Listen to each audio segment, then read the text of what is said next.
நண்பர்கள் அனைவருக்கும் வணக்கம்.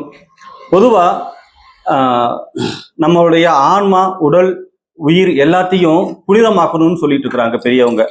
வள்ளலார் தொடங்கி வள்ளுவர் தொடங்கி அகஸ்தியர் இருந்து எல்லாருமே பெரியவங்க அதைத்தான் சொல்றாங்க. இந்த மல தேகத்தை சுத்த தேகமா மாத்தணும் அப்படின்னு எல்லா பெரியவங்களும் சொல்றாங்க. அது எப்படி மாத்துறது அப்படின்னா, அண்டத்தில் உள்ளதே பிண்டம், பிண்டத்தில் உள்ளதே அண்டம் சொல்லிக்கிட்டு இருக்காங்க. அப்போ நம்முடைய இருக்கிற இடத்த முதல்ல புனிதமாக்கணும். அப்புறம் ஆட்டோமேட்டிக்கா நம்மளுடைய தேகம் சுத்தமாகும்.